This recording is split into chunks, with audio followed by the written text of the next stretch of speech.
Hello and welcome to the Pointless Distractions podcast. I'm your host, Kyle Draper. With me, Graham Bergeron.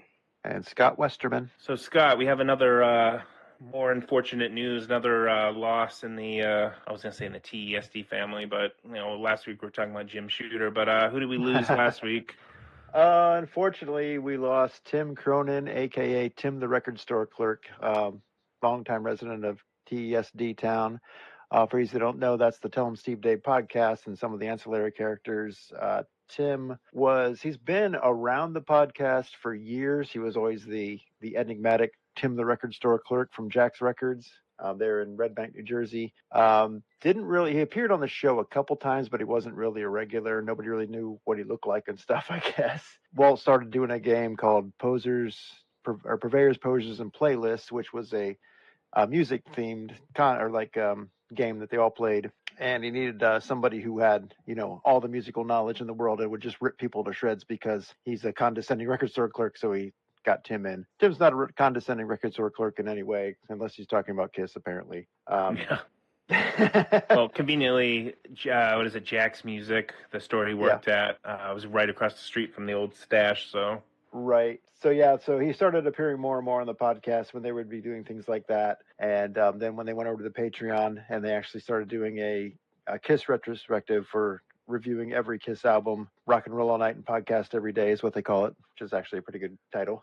So he was one of the 4 members of that. They all dressed up like Kiss members. They all had cheesy costumes and the masks showing the face paint and everything. And yeah, that's still going too, right? They're up to the 1987 album is.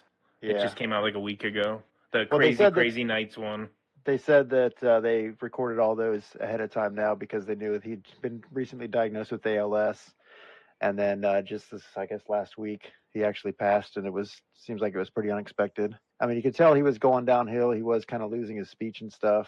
Couldn't really talk well. But, it was just came out of nowhere. Suddenly he was just gone. Now, they did do a Patreon benefit for him, if I'm correct, right? They did do a special pod for him, yeah. And there was a GoFundMe that raised well over $100,000. Yeah.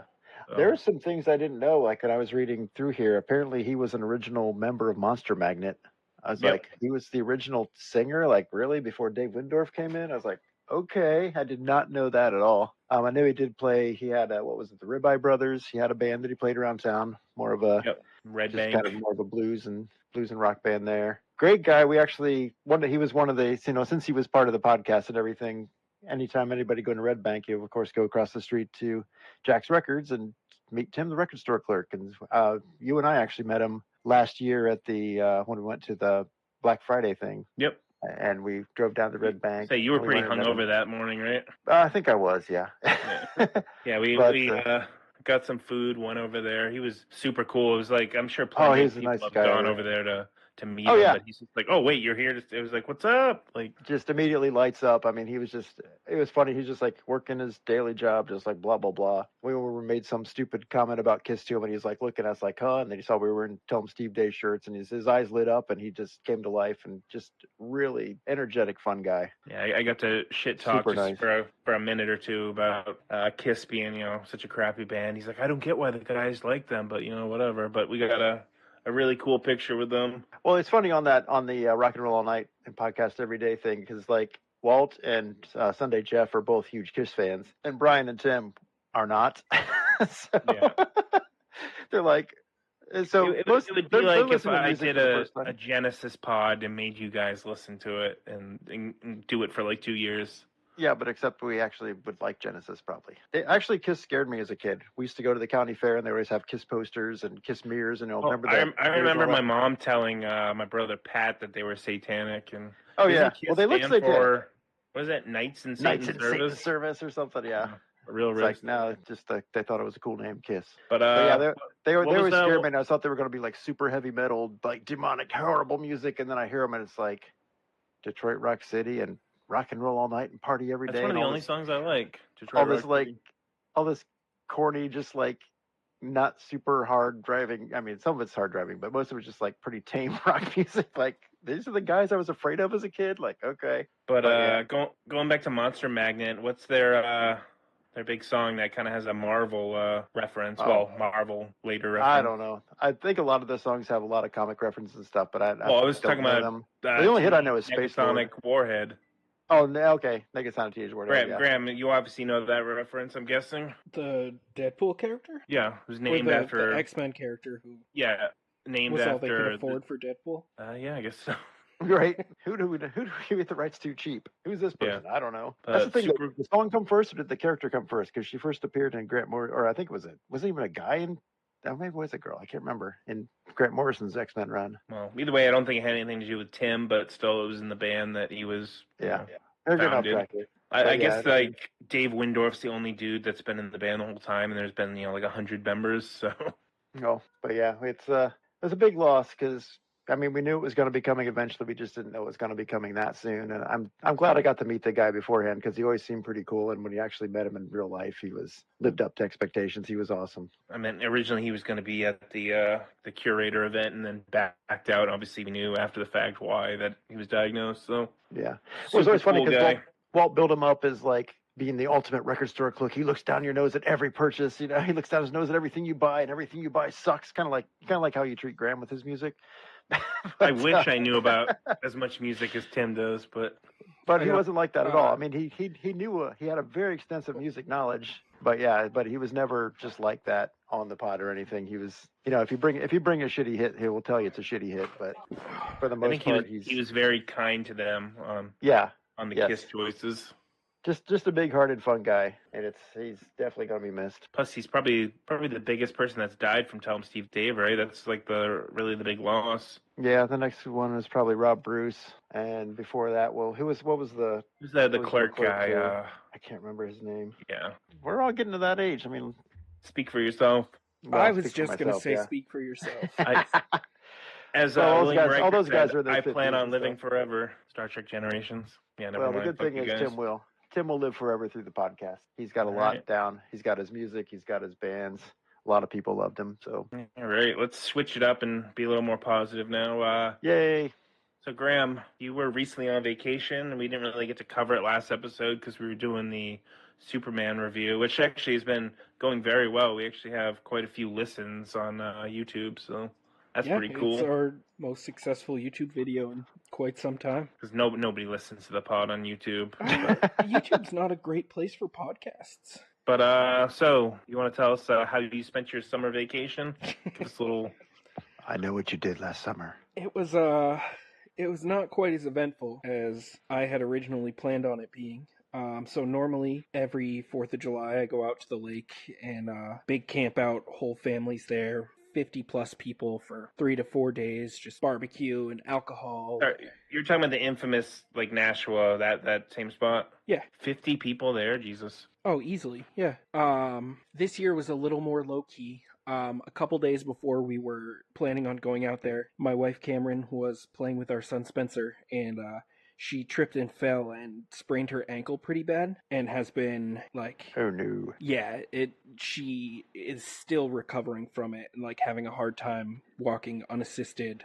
We had to go back for additional x-rays a couple days ago to make sure that nothing in her foot was broken, which thankfully it's not. So she is still on her way to making a full recovery. So she injured herself like a few days before we were going to go camping. So she ended up not going at all. So I ended up going out there with just me and the kids, and with Julia still being so young, we weren't planning on having her camp out. And so like Cam was going to go out with her during the day, leave with her at night, and I was going to camp out with Spencer. But with having both of them, I just decided that it was probably too much hassle. So we ended up just going out there during the day, hanging out. I spent a lot of time on the beach while they played in the water. Took them for a couple boat rides and stuff. But it was like the most low-key a 4th of July has ever been for me. I didn't bring or drink any alcohol just because it was me alone with the kids. Right. So it was nice. I did miss, the camping out overnight, sitting around the campfire. Some of my uncles and cousins are musicians, so they bring out like a guitar and we'll just sing songs and stuff around the campfire. Then all the old people go to bed and we play beer pong until like 3 a.m. So I did miss that a little bit, but I have to say, all in all, it was pretty relaxing. Like it was a lot more low key than normal. You But still got other than fun that, time with the kids. yeah, it was a really good time. Sounds riveting. But yeah, Alrighty like I then. said, like nothing super interesting. It was just like How many days were you out there? I went out there with them for 2 of the days, and then we were gonna go Sunday, but it was like 95 degrees out, and Have you guys made any progress on the Ghost in the Graveyard camping trip? We never actually set a date for that. I feel like it keeps getting pushed out, and now it's going to be more of like the fall Halloween thing. I was gonna say it's already mid-July, so you need to get on that. Well, I know, but it's brutally hot. Yeah, we gotta clear schedules and all that. Graham, how open is your schedule? pretty open. I think there's just that one. I think the only weekend that I had anything planned was the weekend of the Boston Comic Con. Expo. Yeah. And Ghoul is going to that too, and Jen has to meet James Tynion, so it's going to have to be after that at this point. That's what, When's that? early Boston Comic-Con? August? Yeah, the Boston Fan Expo.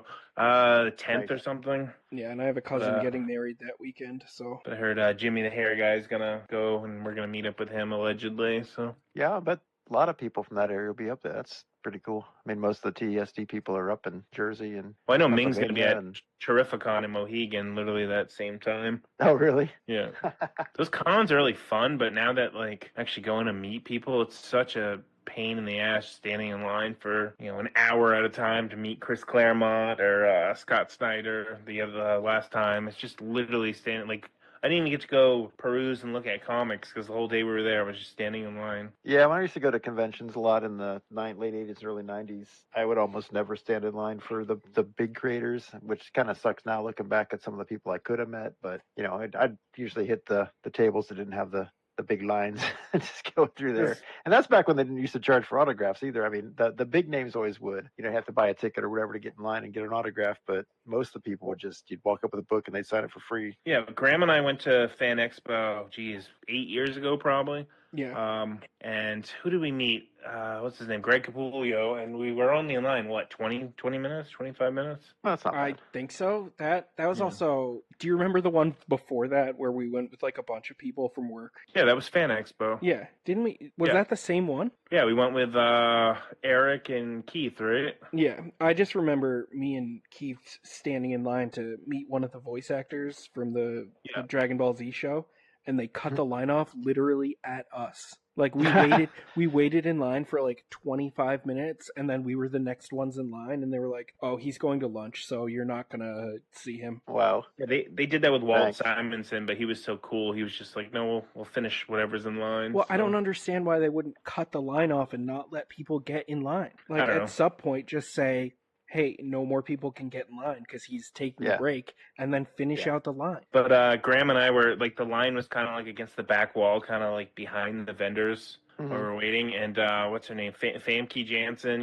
Jean Grey. Oh, yeah. On the top from both, just like casually walked by. And, like at the time, I mean, I've met a lot more people since then, but we're just like, holy shit, Jean Grey just walked by. Like, but yeah, that was funny. Yeah, it's It's like- crazy though. I see now how much they charge for some of these autographs. I'm just like, ooh, It's man. absurd. Oof.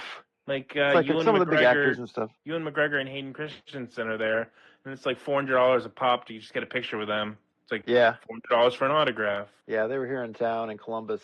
I guess it was last December for, I can't remember what the name of the stupid convention is. And it was, my brother-in-law was going to go because his youngest kid is named Hayden, and he named him after Hayden Christensen because he wanted to name him after Darth Vader. Whole family with the Star Wars names. Yeah, it was funny. But I don't think they ended up going though, because I think it was just so expensive just to get a picture and stuff. He's like, yeah, that's pretty expensive. Oh, Yeah, Kyle, like I said, it was like do you remember $400 that? or something? Do you remember that graphic novel booth that we found? Shut up, because that's what I was about to be like. Graham, do you remember? So we walked in, and there's this big ass booth, like high ass shelves, all graphic novels for like pennies on the dollar. Oh, like, it was so like, cheap. 75% off, and most of them were like shit. There's a million. Yeah. Deadpool. But like I found like the complete X-Men Mutant Massacre for like $8. Oh, nice. Yeah, Yeah, that's a great thing about going to conventions. You'll find boxes like that, like $5, $10. But we everything. never saw one as good as that again. But Nope, Graham wants to I've- add to that. I've probably been to Fan Expo like 4 times since then and have never found a booth similar. I mean, obviously the dude worked with some like closeout place because if Do they have Ollie's where you are, Scott? Yeah, we got them around now. Graham and I made a couple trips there before, and like, because I'll see on Facebook people put like the hauls that they Right. get from there, and sometimes you'll go and they'll have like $150 like omnibus that's there for like $50, like Wow. crazy deals. I mean, sometimes That's you go there, nice. it's a complete strikeout, but they still do like the comic bags, like the Uh-huh. and they'll be like, they're usually worthless, but there'll be mint comics from like 1980 that have just I been saw like that sitting on in some Facebook. warehouse. Yeah, somebody just came across a big haul and just started bagging them up, I guess. Arlie's didn't have the bags like that. They did have lots and lots of trade paperbacks, but it was really nothing I really wanted. But that was a year and a half ago. I haven't been back there since. I need to go. Graham, It's didn't they only have like almost 10 minutes from my house. complete sets of like the Death of Superman, Return of Superman, like the trade paperbacks? I think so. I'm pretty sure I picked up one of them. Oh, wow. Because all the stuff my Arlie's had was like more recent. It was like stuff from the last few years. It was just like crap. But yeah, we got to make another trip out there. But Do you guys have half price books there? Half price books? No. It's a used bookstore. It's a big chain. I think they're based out of Texas, maybe, but they're all the way up here in Ohio too, and they're really good. I think there's one of those in Amherst.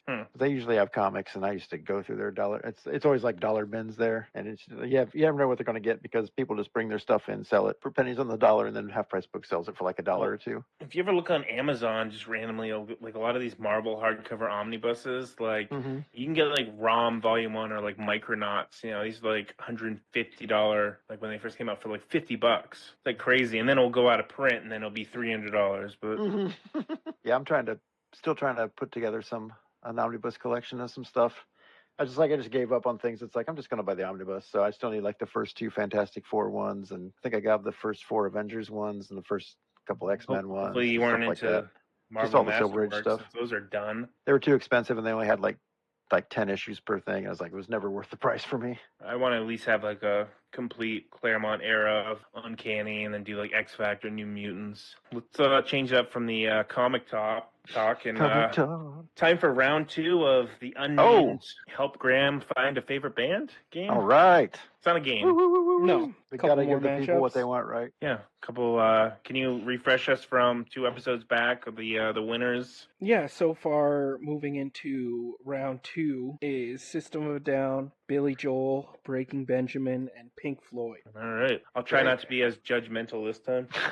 You say that, but the first matchup right here is. Oh boy! Are you purposely doing it silly just so you can get a rise, and then it's what the people want? I may have put 1 or 2 that are on my playlists that intentionally just to get a rise out of you, but I know he's gonna have like Chumbawamba or something. Oh, do I have any Chumbawamba? Well, they got like 1 song, so probably. Yeah, but I don't know if I have. Why would that be? Oh, I do. Top Thumping by Chumbawamba. There you go. I'm just trying to find interesting matchups that are on the list. Well, just you had it all figured out already. There's 12 left. Give us a random number. It's like 1 through 12 now. Right. So let's do 4. All right, 4 is Nirvana and My Chemical Romance. Okay. Some throwbacks and some earlier throwbacks. Some 2. Well, it's not my choice, but I would too. I would pick My Chemical. I would go Nirvana there because I barely know My Chemical Romance. I'm just so sick of Nirvana because my sister and just childhood and having to hear that nonstop, and famously my brother will always say that my sister didn't even give a fuck about them until Kurt Cobain died, but she'd be like, no, I was a fan since. I was like, bullshit. I was never really a fan till like a few years after he died. Actually, when they were out, I was like, they had four albums because obviously he killed himself, but like how can that be your like favorite band? I don't get it, but it's just personal. People love it. So what's the breakdown? What songs you got? Yeah, give us some stats here. We like the stats. We All like right. to fill time. I have 11 My Chemical Romance songs Okay. Is that all individual or is that a full album? and 12 Nirvana songs. It's just random. I Okay. mean, My Chemical Romance, I think, only has like 3 albums. Yeah, but it Jen- seems like they're Jen more was of in a. your shot. She would tell us exactly, but she's not. My Chemical Romance feels like one of those bands that's kind of like you listen to the whole album though, because aren't they kind of more concept-y Oh, type I albums? hear the whole album about every freaking day in the car. It's her number 1 band. Oh, is it? It's her, Genesis. Wow. They just Okay. started their tour like yesterday. I actually saw them at the Boston Garden. Yeah, that was fun for me. So yeah, I think I've listened to one of their albums, My Chemical Romance. I don't remember which one. Probably whatever the The Black Black Parade. Parade one. Yeah. Black Parade one. Yes, that's the one I heard. Yeah, and I actually just listened to that somewhat recently because I think Heidi has a couple of them and she liked them for a little while. I don't know if she still does, but anyway, it doesn't matter what we think. What's the What Graham do we think? got for Nirvana? What songs are on there? I mean, it's pretty basic ones. All I guess apologies. we have 4 albums. It can't go that deep. What do we got? Well, only 2 big ones though. Yeah. All was it apo- Incesticide, Bleach, Nevermind, and In Utero? Yeah. Right? Yeah, most of what I have are the 2 big ones. is Nevermind in Utero. All apologies, Come As You Are, Drain You, Dumb, Heart Shaped Box, In Bloom, Lithium, Man Who Sold the World, Polly, Rape Me, Smells Like Teen Spirit, That's a Bowie song. and Something in the Way. I mean, it is a Bowie song. He says that in the recording. Oh, from Unplugged? Yeah. 5 albums. Yeah, I forgot about Unplugged. It was Man Who Sold the World ever on any of their albums? I thought he only did it in the Unplugged show. I think it was only Unplugged. That's funny. There's Something in the Way when that came out on the Batman soundtrack a couple years ago. Why was that so overplayed on that? That's summer, man. That's the only thing we heard out of my brother-in-law. We'd go to the beach and he'd just have his little speaker. Something in the way. It's like over and over and over and over. It was hilarious. It was hilarious. Yeah. So now it's stuck in our head. It's like, oh, dang it. I had it stuck in my head when the first trailer dropped, and then I was sick of it by the time the movie came out. He finally grew out of that, though. I don't know what he's obsessing over now, but it's kind of funny. But yeah, that was the summer. One of those guys that just picks the one thing to obsess on for like a month and then moves on. You never hear it again. Kind of, yeah. Jen will get like that with music. Well, he's got very, very music tastes, but yeah. For a month solid, it was the Outsiders Broadway like musical. Oh, really? Like nonstop for a month, and I bought her as a gift the vinyl on like Amazon. And gave she it to her again. And she never even opened it, and like that day stopped listening to it. I haven't heard the soundtrack since. So you know how to get rid of an album that she does. You gotta spend $30 on a LP. Yeah. So if she's listening to something that's driving you nuts, just go buy the album. Boom, done. And I love the Outsiders, but I don't know how I'd do in a Broadway version. All right, back to Graham. So what are you gonna pick on this? I think of these two, it's tough. I do really like both of them a lot. I think I do have to give the edge slightly to My Chemical Romance. My Chemical Romance, moving on. Well, I'm actually going to agree with him, so he can't hold that against me, like 100%. Yeah, I am going back to the metric of like which songs am I more likely to skip, and I would be more likely to skip the Nirvana songs. Okay, well that's a good tiebreaker, a good metric to use. So My Chemical Romance, moving on, makes the Sweet 16. Next. All right, so what have we got next? You pick one, Kyle. What were the numbers? So 1 to 12. What was the last one you picked? I said 4. 8. All right, so this one's going to be Linkin Park and Chevelle. Uh-oh. No. Which is I had a buddy who used to listen to Chevelle, and I didn't mind it, but I couldn't tell you any songs. I don't know anything about Chevelle, and I hate Linkin Park, so I'm out of this one. It's going to be a really tough matchup so Linkin Park, I don't actually have a ton of songs, but that was like my first favorite band. Like what year would that have been? What are the big hits? Because, whenever they came out at the same time, like all those other cool, awesome, heavy-sounding bands came out. About how old were you, though? Because I remember loving, like, Soundgarden. I would have said at the time it was my favorite band, but, like, I was 10 and bought that one album and then never listened since. I was 11 when their first album came out, and that was like the first album that I ever like asked for. And I was big on Linkin Park for a while. I had their first like 3 or 4 albums, and then kind of grew out of them as I got into like heavier. I was gonna say you grew up and was like they're not that good. Heavier stuff, but there's that nostalgia factor to it now. Yeah, I was gonna say because like you said, that was your first favorite band when you actually thought such a concept wasn't stupid. So you got to have a little bit of nostalgia going there. I mean, a lot of times musical tastes are picked by the first few bands you listen to. Real quick, not to just talk about myself, but you'll appreciate this. I remember it. So it must have been 87. We had this babysitter, and she was listening to an album, and I was like, I want to hear it. And it was Genesis Invisible Touch. And I was like, I want to buy that. So next time you're not going to know what Lechmere is, but it was, basically like Best Buy, but back then. And I went to buy it. I was probably 4 or 5, and my mom talked me out of it and had me get a fucking Chipmunks tape.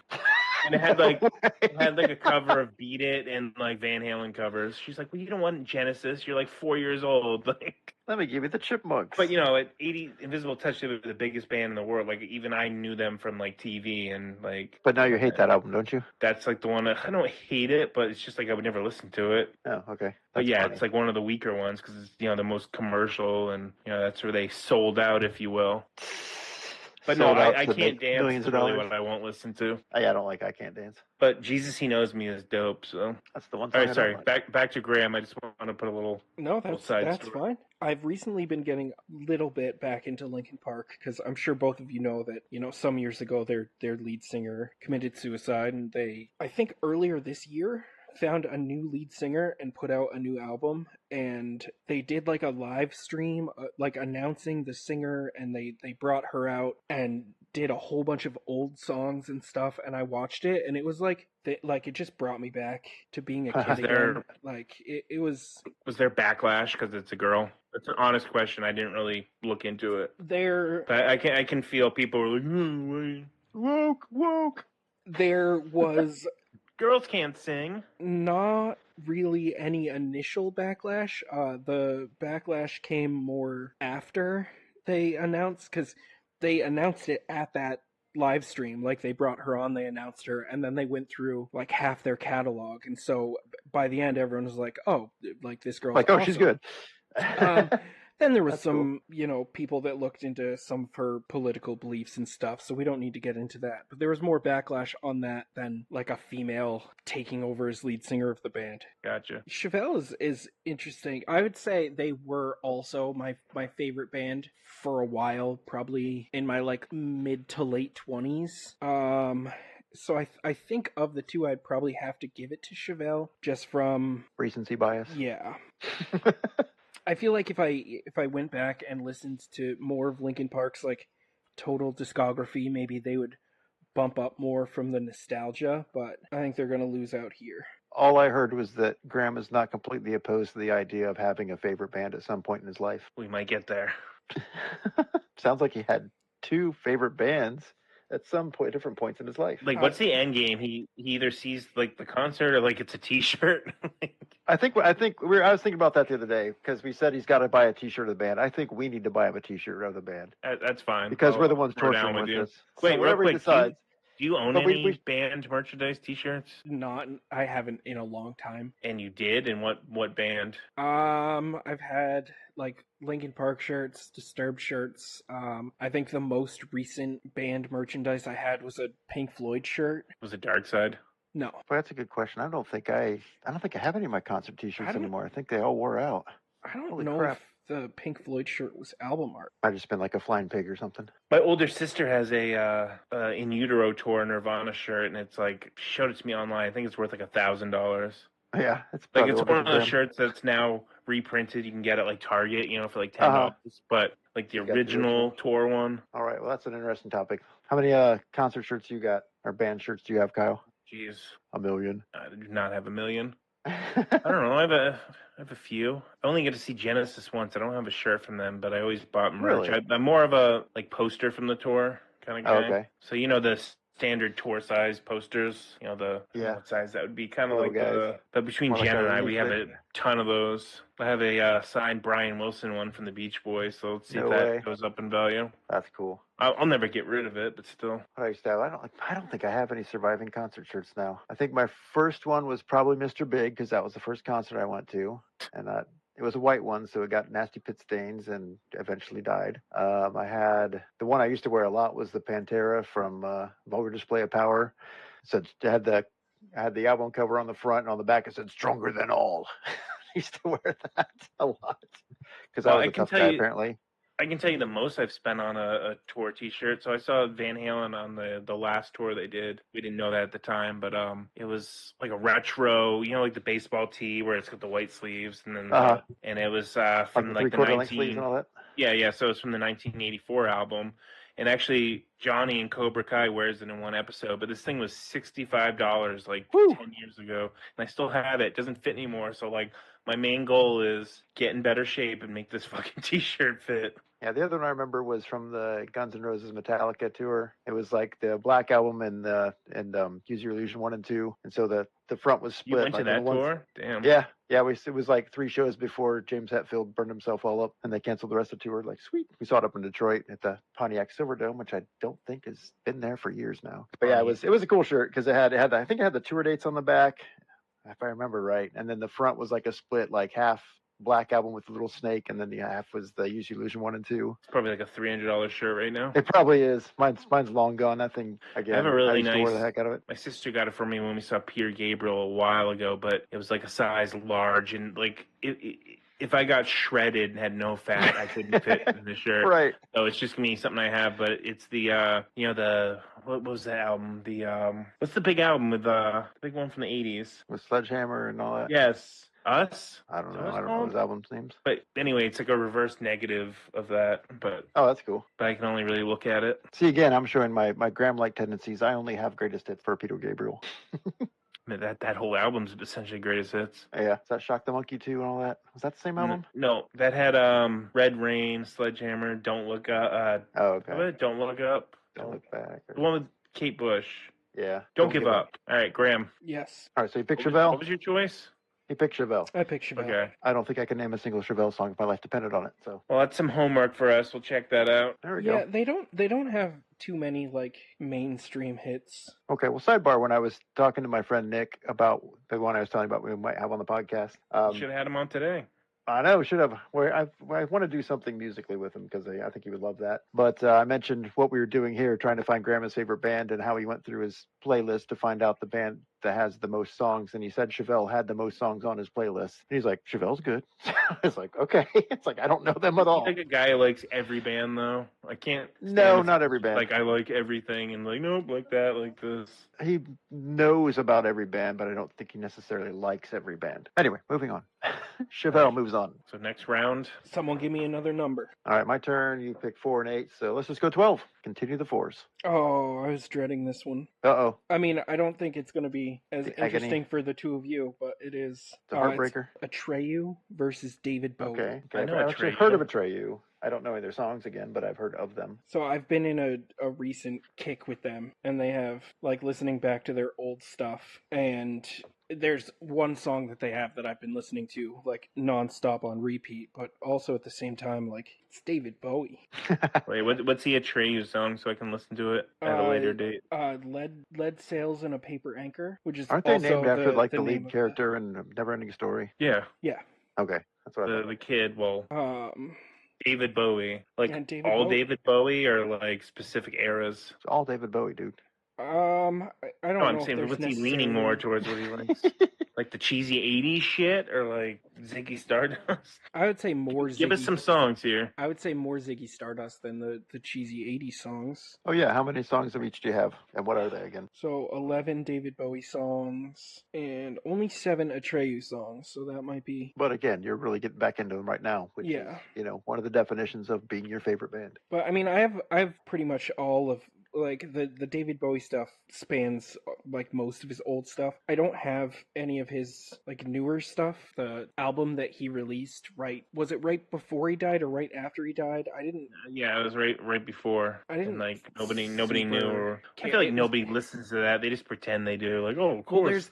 there's that one song that he put out the music video for that is like really depressing if you go back and listen to it after. knowing that he just died. Yeah, Like for sure. you can tell that he wrote that song like knowing that he was dying. It's not as fun as the Labyrinth soundtrack. Yeah. And Baby says, Oh, I mean, I might have to give the win to David Bowie just from Labyrinth. Not the what was the There's Christmas that. song he did with fucking, was it Bing Crosby? Oh yeah, Little Drummer Boy. Yeah, Drummer Boy and Peace on Earth. I mean, that's a great Christmas song. Yeah, I don't really know. Yeah, there isn't. Here's isn't my a ton to- poserness. I don't know any. Like you're talking about later David Bowie. I don't know anything past. Yeah, even, name like, Kid anything Machine. past like 85. Yeah, like I don't know. Last thing I remember him doing was like the Tin Machine stuff, and that's it. Like the newest song from Bowie, fucking Let's Dance, freaking Dancing in the Streets with Jagger. Oh, jeez. I mean, I do have Less Dance on my list. Yeah, this one isn't like Let's isn't a Dance. super Let's interesting. Dance is the first song I ever heard by David Bowie that when I was a kid. I was like, oh, that's sweet. I read a book one time and it was talking about how Let's Dance was from Bowie's like Olive Garden phase. It's like, what does that mean? Because he dressed like a waiter from Olive Garden, like in the 80s. Yeah, I think I just have to give this one to David Bowie. All right, Bowie. Yeah, he was just like, my dad was a huge David Bowie fan, so I grew up listening to him. I still listen to him. So, did you ever hear the story about I don't know, mid-70s? He had he was renting a house in Los Angeles, and it had, I can't remember if the pool was indoors or outdoors, but he was so fucked up on drugs for like 6 months. He was convinced the pool was possessed. 100%. I'm not making this up. What's a possessed pool do? Mist coming out of it and lights. You didn't see the possessed pool movie that came out last year? I remember seeing the ads for it. No, but is that a real thing? You guys just fucking with me? No, there's a movie. Yeah, it's called I can't remember Night what it's Swim. called. Night Swim. Okay. Oh, that's right. Yeah, they I wonder showed if they previews got for that inspired by the forever. Bowie story. I don't. Inspired. I mean, maybe it was based off of like a 3-page short story that someone turned into like a 5-minute YouTube short. See, that's how we could write a movie. If you can take some 3-page slop and then someone's stupid enough to pay for it. I think our podcast is the equivalent of 3 pages of slop, isn't it? Yeah, speak for yourself. And I know my contributions anyway. I know David Bowie's son directed the Warcraft movie. Really? Wait, what? Yeah, I still haven't seen that either. Yeah, Duncan Jones is David Bowie's son. Nice little tidbit there. Yeah. All right, next round. 2. Avenged Sevenfold versus Hollywood Undead. All right, now at least Avenged Sevenfold I can talk about.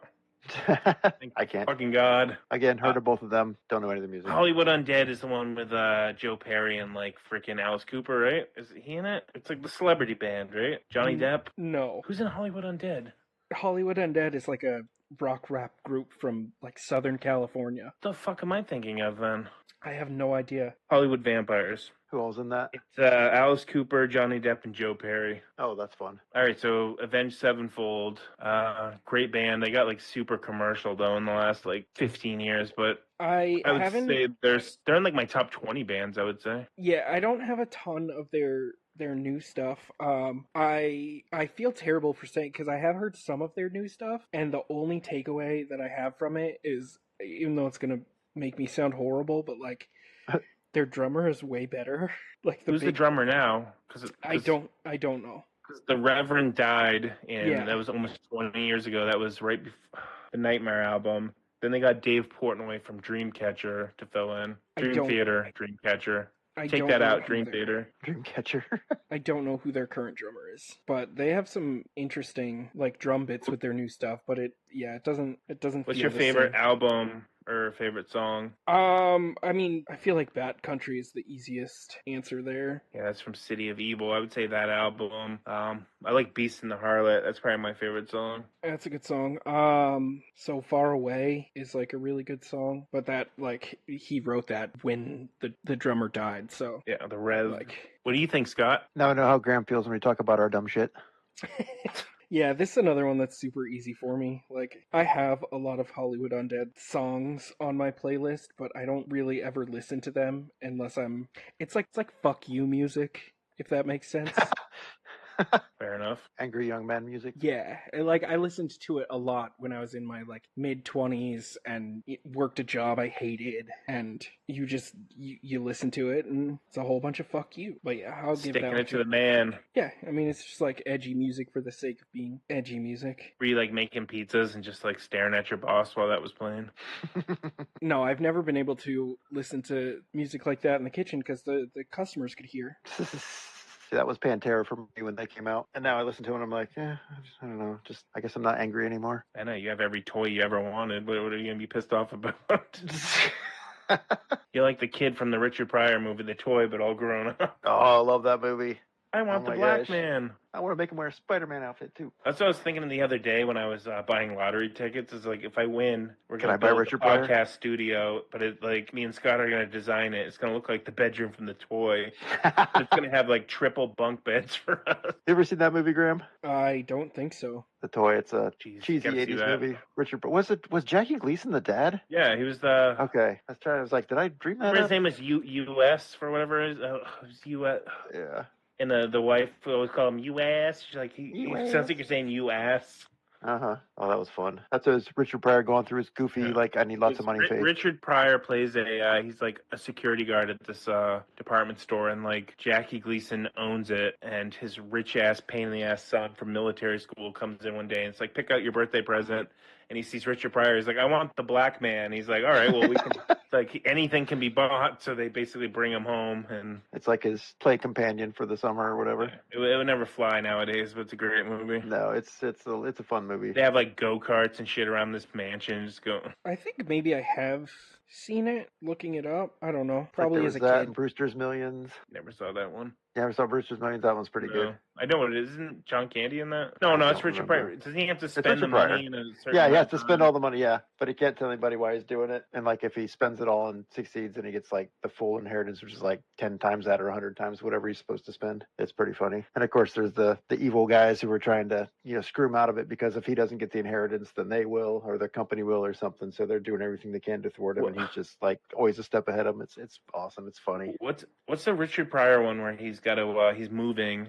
like cross country, and like Dana Carvey comes to pick up his Porsche, and Dana Carvey has like all these different freaking personalities, and it's just about them moving, like all the shenanigans that like happens. I don't remember that. Is King that Kong the Turtle Bundy's or in it. something? He has twin sons, but only one of them goes to a school at the same time. They just think I there's don't think one I've son. seen that one.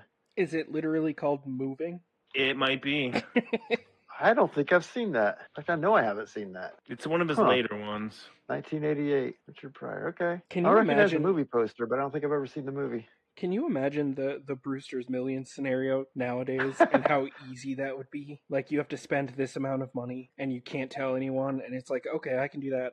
Well, he has to have nothing to show for it too. He has to waste it completely. He cannot have any assets from So you spending the can't money. just go buy like a jet or something and. No, he has to spend it all, and he can only give so much amount to charity. He can give like, okay, give this much amount to charity. That's fine. And so you But can just go in a everything else is like- casino and be like, oh, $10,000 for everybody? Or Well, that would probably be considered charity though. I just So one of the feel things like- is movie funny. I've never seen. Like Well, one of the things that's funny is he goes out and he buys like the old stamp where it's got the biplane or whatever printed upside down, and it's like worth all this money. So he goes out and buys one of those, and the guys are like, "Oh, he's buying assets now. We're going to get him." And then he sends them a letter and uses the stamp to mail it to him. And they're just like, "That bastard." Like, what do you think the rules on digital media would be? Yeah, that's a good point. Because you don't technically own any assets. Nope. I Or don't if you know. I just- feel like something like that could just never be made today. or buy some Bitcoin or some kind of electronic currency, and then wait for it to crash and sell it off. Just start.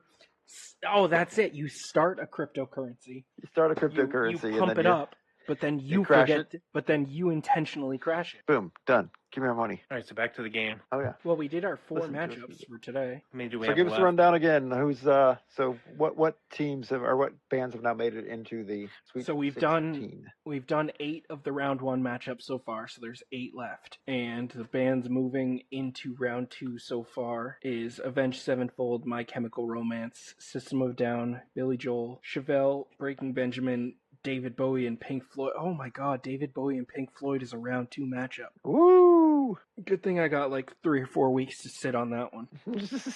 Yeah, we still got hold half the bracket to go, so Yeah, 2 more weeks can't for wait to round see 1. what bands are on there. Now that we've had a couple days to think about it, what are you guys' thoughts on Superman still? Like, I know we did the review and stuff, but we did that night. Been, what, like 5 days since then? Any other? I mean, I'd like to see it again, but I don't know what to add to it. I feel like we covered it. Yeah, I was thinking when I was doing my ranking that I probably gave it too high of a rank, but then I was like, Wait, what did you give it? I gave it an 8 because I was thinking, well, that seems like a really good movie, and there's a lot more movies out there that I would probably like a lot more that I would give 8s, but I'm just like, no, that's a solid B, so I'm sticking with that. I'm sticking with my 8.5. I mean, still, there's like, yeah, thinking back on it, there's a couple of hokey things that I don't know. I think I probably would like it more on a second viewing, actually. So I wish I had more to add. Is there any upcoming movies anyone's looking forward to outside of Fantastic Four? Oh, Outside of Fantastic Four, why I you don't gotta know what's add coming that out. caveat? Can't just do superheroes all the time. All superheroes all the time. I don't even know what else is coming out. I did hear there's a new I Know What You Did Last Summer movie coming out. Like, okay, There's a lot of big horror movies coming out. really? Well, I don't know if they're big, but there's that movie Weapons. What's the new James Franco one? Or Together, I believe it's called. No idea. I have heard people say the new Jurassic World movie is like unbearably bad, but I don't know. Haven't seen it, so I can't really comment. Man, I believe it. Those movies are shit. Yeah, I read how it ends, and I don't think I'm ever gonna see a Jurassic Park movie like ever I didn't again. even see the last one. I didn't either. Oh, Naked Gun. Yeah, Naked Gun. That one might be good. We'll see. Hopefully, to see if that comedy still works. That style. I mean, it works for me, but I'm a fucking idiot. So Yeah, it's got what, Liam Neeson as Frank Drebin or as Frank Drebin's kid or whatever. Oh, Alien Earth on Hulu. That looked like the preview looks good. That'd probably be a shit movie, but I thought they did a good job on the preview. When's that They're come finally releasing the 12th. Toxic Avenger. out? God, I remember watching the original as like all the fucked up stuff I saw as a kid. That one actually kind of disturbed me. Do you know that movie? Well, Scott, Toxie? at least. Not well, no. Do you remember like the teenagers in the town that he later kills, Toxie? But do you remember they go around looking for kids on bikes to run over? And then they spray paint like fighter jets, but like kids on a bike. But anyway, they hit that kid, and they're like, "We got one." It's like, no, he's still alive. So they fucking drive over his head and then get out and take a picture of it with a Polaroid. And I'm like 9 years old, and like, oh my god. Oh my god. Good old trauma. Kyle, are you looking forward to the Spinal Tap sequel? There's a Spinal Tap sequel. Yeah, yes and no, because I feel like it's gonna be bad. But I'm gonna go to the theaters to see that one because I love that movie. Oh, Tron Ares movie of There the you year. go. I heard Nine Inch Nails did the soundtrack on that. Yeah, Yeah. it's starring Jared Leto. I mean, that could be interesting, but in the end, I know I'm probably never gonna see it in theaters. They lost me when it was like, oh, now they're bringing the virtual world to the real world. Oh, good lord. Fuck you. No. I mean, I like seeing the light bikes and all the effects, but I feel like those are barely going to be in it, just like the last one, Legacy. Or But now they'll be in the real world. Oh, November has a couple. that would be cool. November has the Running Man remake and the next Predator movie. Who's in that Running Man remake? Glenn Powell. Who was the host of it in the Schwarzenegger? Was Richard it- Dawson. Yeah, I was going to say this. I'm sure that's Stephen King's original vision. Oh, Edgar Wright's directing that. Yeah, Wow. but that and Predator come out on the same day, so Now I I'm don't know. intrigued. I don't know what I'm supposed to do. Go see two movies. That's what you're supposed to do. In the end, you'll just skip both and be like, oh, Predator's out on Hulu, sweet. Well, they didn't release the last one in theaters, so I didn't go see it. Oh, Prey or whatever. Yeah, I still haven't seen that. it was real good. I mean, definitely comparatively to every other Predator movie that has come out. What's the newest there's the first Aliens? one. I still haven't seen that one. Aliens Earth. Romulus? Oh, I haven't seen that either. No. Yes. Was that good? I didn't see. I'm a Predator fan. Like I haven't seen many. No of the room for Alien. both, I know. I mean, Alien is more straight horror, which isn't really my genre of choice. Yeah, I gotta watch that. I kind of liked, was it Prometheus, and then was it Covenant? I don't know. They're just all okay. None of them are great. Yeah. You want them to be, but it never actually works out. Well, I feel like Ridley Scott is too afraid to let the franchise go. Well, he's like 92, so he should. Like, who's the guy that directed District 9? Neil Blomkamp yeah. was working on an Alien 5 for like years, and eventually Ridley Scott was like, "No, I'm just gonna come back and direct 2 more Alien movies instead." Always wanted to do, even before this, an episode about Alien 3, because most people hate that movie, but I stand by it. Which one is that one? I've only seen it once. That's the David Fincher one, David right? Fincher one. Yeah, when they're in the male penal colony. Yeah, Corporal Hicks and what's her name are dead. Yeah. That was the problem, is the movie got off on the wrong foot from the Yeah, start. they're instantly dead. It's like, oh, all that. So basically, everything happened in Aliens. But Michael the best Biehn one. got as much money just to appear dead as he did in Aliens, because he was You're like, kidding. "Fuck this! You're just gonna kill me off like that." I mean, get that bag. I don't know. I like that movie though. The aliens, the alien xenomorph, like Doberman crossbreed. Yeah, I need to watch that again. I've seen it once, and that's it. And that was You gotta watch like the years ago. David Fincher theatrical, or excuse me, the director's cut. Great. One more thing to add to the list that I don't have time to watch. Because didn't he put Alan Smithy down as the name for that. Isn't that Good old the Alan Smithy. isn't that the name that directors use when they don't want to put Yeah, their name on the movie? Was I think that so. technically his That sounds first right. movie too? I think it is. I don't know how you like your first movie is something huge and one of the greatest movies of the '80s. You're gonna do the follow up. All right, it's definitely better than Resurrection. I believe that was Joss Whedon. That was Joss Whedon. That's one that gets shit on a lot too, but I liked that one when it came out at least.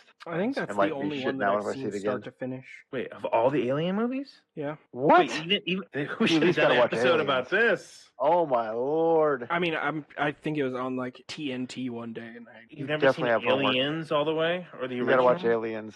That's I don't one of think the I've seen- best freaking sci-fi movies ever. either of them like fully start to finish now. I was nice on the music thing. Now it's coming out. Urge to Kill God Rising. damn you! The second beer, it changes me.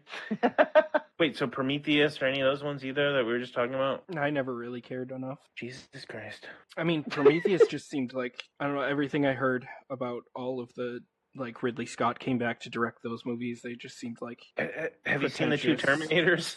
Yeah, The Prometheus had one original? of the best trailers ever. And then The movie original was just like, Terminators? eh. Yeah, 1 and 2. Yes, I've seen every Terminator. No, I haven't seen the last Terminator that came out, but I've seen the good ones. I think And next episode we bring back Movie Court, but I go a little harder this time. I just got to find that list. Still on my phone. Oh yeah, we could do Movie Court again. Yeah. I don't think I've seen the last two Terminator movies. I haven't. See the one with Amelia Clark, No. and the other one's with the other female. The one. Yeah, I I'd don't know forgotten the that one name, existed. So when I said that I hadn't seen the last Yeah. one, What's her name? I Linda forgot. Hamilton. That one when she comes back. Oh, that movie's fucking awful. yeah, I I heard forgot that was existed. terrible. That just came out a couple years ago, didn't it? 5? Didn't James Cameron like produce that? And he's like, oh, this is the I don't know. direction that they killed John Connor at the beginning as a child. Dude, what was the one I saw? I know I saw Terminator 3, and then what was the one after that with Salvation. Yeah, Salvation. I might get hate. I don't hate Salvation. I didn't think it was terrible when I saw it. It was just kind of like, okay, that was They- Christian Bale was in that, wasn't he? Yeah, I like that, that- they Yeah, did that's the one I something. saw then. Yeah. I like that they did something different with What's the the new franchise. The arcade game for that though is fucking Oh my awesome. gosh. Have you ever played that, Graham? The Terminator Salvation one with the machine guns. Oh yeah, Probably. that's it. We have that at Dave and Buster's still, I think. Yeah, Oh that's no, like- that's gone now. That's like at every arcade. It doesn't matter that it's old. That's like every arcade has that. Yeah, I liked Salvation, except for Christian Bale because he clearly didn't give a shit. Yelled at that guy. He could not. Yeah, he was just sleepwalk through that whole movie. But I liked that they did something that wasn't just, oh, we're sending another robot back to the past. We should do an Alien Terminator Predator movie. I like episode. Maybe we come up with an idea for that movie. I mean, if we are doing movie pitches, I have written at least the plot synopsis for an Alien versus Predator movie. Of course, he has that on the ready.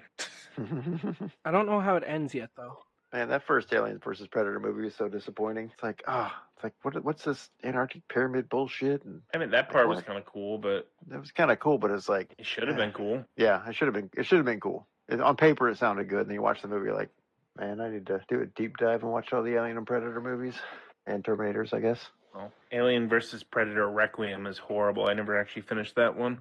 What's the stupid one where the kid wore the Predator mask? Like he found the helmet. Alien Oh, that versus was just Predator Requiem. What's that the one? Predator. Jesus Christ, how many were there at this point? Yeah, there's Predator, there's Predators, there's the Predator. What's the one with Adrian Brody and they're on that planet with all like the mercenaries? That's Predators. That's Predators. Yeah. And it's just a different exotic planet. It's just woods. It looks like Yeah. Endor. Like, they didn't even try. That one wasn't terrible. The Predator was Shane Black and that kid that found the Predator mask. Yeah, and his dad was like, Yeah, but well, a main plot point was the fact that he was autistic, and there was a super predator that was trying to capture him to take his brain because he has special autism powers. Jesus Christ. Yeah, I wish I had special autism powers. well, but I am looking forward to Badlands. That looks good. Oh, I guess Sinners. I guess Oh, that's that out movie's, on. that HBO. movie's fantastic. I've heard it's awesome. I guess it's out on Disney Plus or HBO Max or something now, so I got to watch that. God damn it, I got rid of all those streaming services. That movie's fantastic. I have a Gene Hackman update. Oh yeah, well, we gotta have that. His $80 million estate, I guess there's a credit card, some looming credit card debt of like 6 figures that has to be paid Whoa. back from his wife. The story that keeps giving. And on that note, keep it pointless. Keep it pointless. Keep it pointless.